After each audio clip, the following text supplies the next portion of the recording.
Hey, how's it going? What's up? How to do?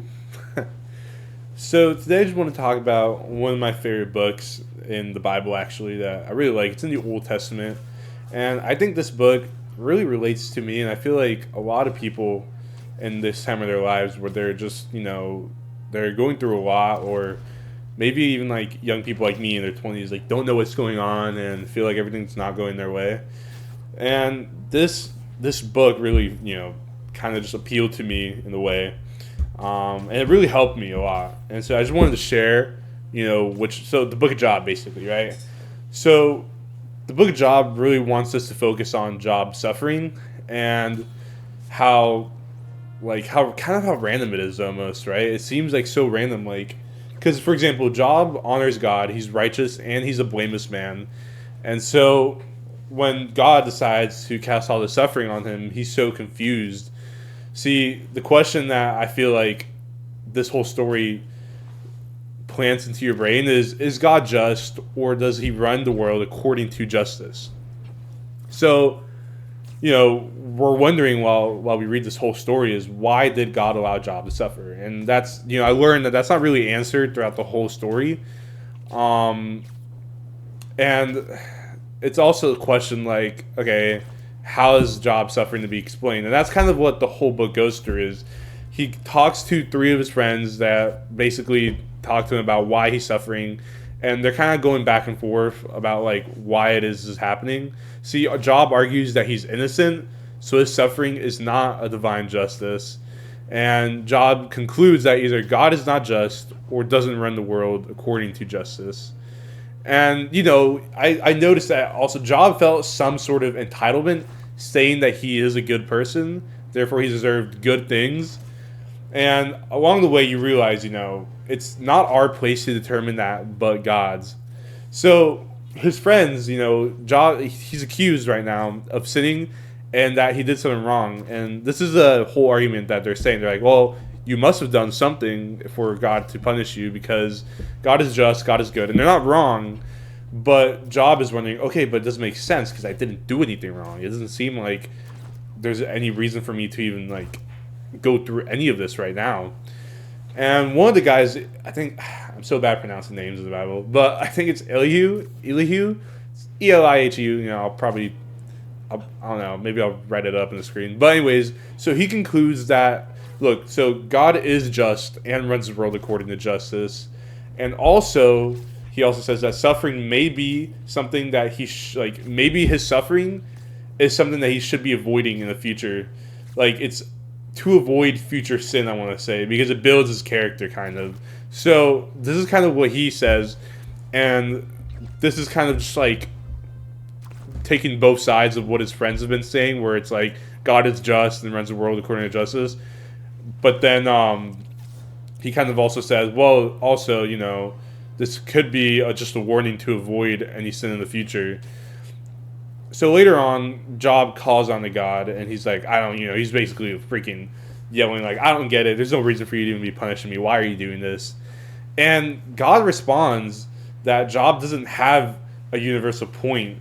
Therefore, is not in a position to make any accusations to God because he has this limited perspective. See, he goes around and he starts showing him the complexities of the world, and Job starts seeing things like, oh, geez, like, like what the heck? Like he starts seeing like all these like all this stuff in the nature, and he starts seeing that like God's world is good, but it's not perfect. It's ordered, but it's wild, and it's beautiful, but it's also dangerous.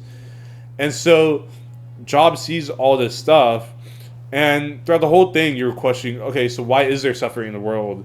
And in this book, God doesn't really explain why, but like why they're suffering. But he says that we live in an amazing world that is not designed to prevent suffering.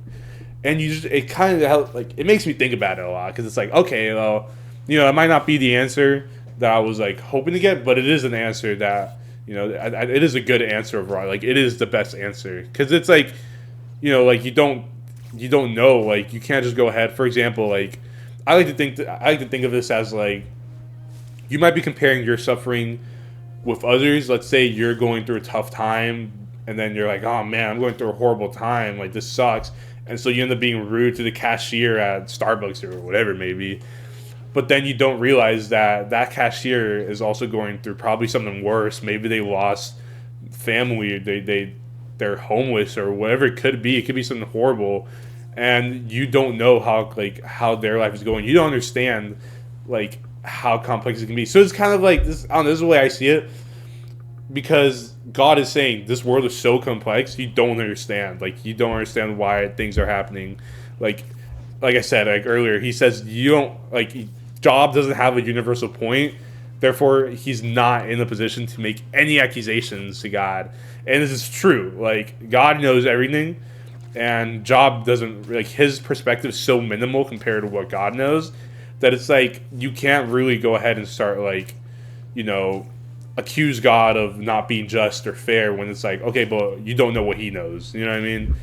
So later on, obviously, you start thinking about this, but then God actually, he then like starts to honor Job's struggles and honesty through prayer, because Job then retracts his assumptions and he starts repenting, right? And so God starts giving Job, okay, you know what? Not because like, I don't know, mainly just because he wants to, mainly because of like, you know what? Just because of the way you're like, the way you like, you took this and the way you went to me first to ask me, because he didn't decide to just stray away from God when he was like, he felt hopeless. Like he's like angry at God. He's so angry at it that he took it up to God himself, and he's like, yeah, dude, like what the heck, like what is going on? And so God obviously, he decided to honor his Job struggles, and he decided to basically give him back, get his family, everything. He basically rewarded Job in a way. And again, the book of Job, it doesn't tell us why they're suffering, but it invites us to trust God's wisdom at the end of the day. It's the whole thing is, look, we don't know what's going on. The only thing we can do is trust in God and trust that what he's doing is just and fair, because it is at the end of the day. We don't know what's like why it is, even though it might not seem like it.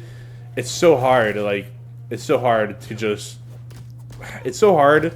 have hope, but that's what you need to have. And I think that faith alone is stronger than anything you can have, to know that like this might be the worst time of my life, but to choose to follow God, to believe and hope in God rather than to stray away from God is so strong. It's crazy.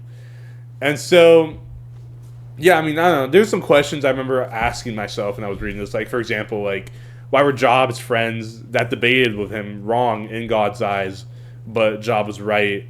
And what part of their claims were right and which were wrong? Because God did say that the way, what Job's friends were saying, they were wrong, and Job was also wrong in a way. And also, I was wondering, like, what is the reason to make such a great and beautiful world also such a horrific and dangerous one? I remember thinking this, was like, okay, well, like why would you add these cute fluffy grizzly bears that also maul on you if you get near them? Like, I don't know. Like, I remember thinking these questions when I was reading this story. But again, it makes sense. It's a perfect world where like you can't have good without something bad, like without something dangerous at the same time. It can't all be good, and so I don't know. I thought I'd like to share basically my opinion, not my opinions, but the book of Job and my readings through it.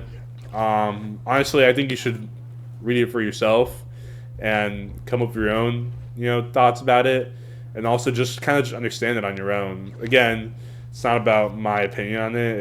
It's what God's word is, and so at the end of the day, don't take it with what I think or I believe, because what I believe is in God's words. And I don't really have much of an opinion on this stuff, because again, I just don't think there's any reason to, because it's there. It's, you know what I mean? I don't know.